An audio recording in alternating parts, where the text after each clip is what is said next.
የመጀመሪያው ጥቅል መገለጥ የሚባለው ነው ወይም ጀነራል ሪቨሌሽን የሚባለው ነው።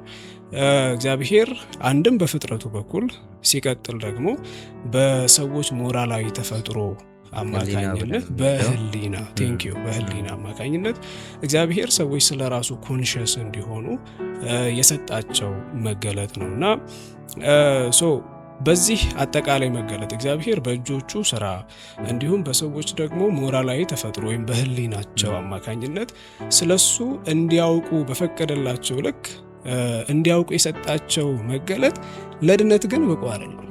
ሰዎች ምናልባት ስለ እግዚአብሔር የሆነ ነገር ሊያውቁ ይችላሉ። ታላቅነቱን፣ ኃይሉን፣ የማድረግ አቅሙን ሊያውቁ ይችላሉ። ስለ እግዚአብሔር ኤግዚስተንስ፣ ስለ እግዚአብሔር መኖር ኮንሽስ ሊሆኑ ይችላሉ። ይሄ ሁሉ ግን ስለ እግዚአብሔር ማንነት በተወሰነ መልኩ ከማንጸባረቅ ባለፈ ስለ እግዚአብሔር የውስጥ መሻት፣ ስለ እግዚአብሔር ፍላጎት፣ ስለ እግዚአብሔር የልብ መሻት፣ ስለ ሐሳቡ፣ ስለ ፈቃዱ በፍጥረት ላይ እግዚአብሔር ስላለው እቅድ የሚያብራራ ነገር የለው። መቼስ ተራራ አይተ እግዚአብሔር ለቤተ ክርስቲያን እንዲህ አይነት ሐሳብ አላት አሁን ላይ እኮ ብዙ ነገር እየሰማን ነው። ግን ምንድነው መሰለ እግዚአብሔር እንዲህ ላለው ጉዳይ ደግሞ በልዩነት ደግሞ መገለጥን ሰጥቶናል።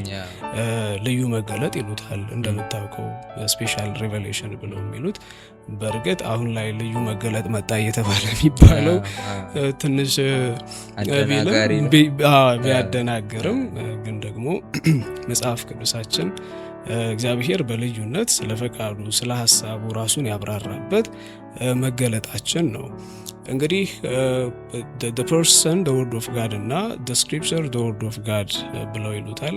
እንግዲህ እግዚአብሔር አምላክ ሙሉ በሙሉ ተደብቆ ተሰውሮ የነበረውን ማንነቱን በልጁ በኢየሱስ ክርስቶስ አማካኝነት መግለጡን መጽሐፍ ቅዱሳችን ያስተምረናል።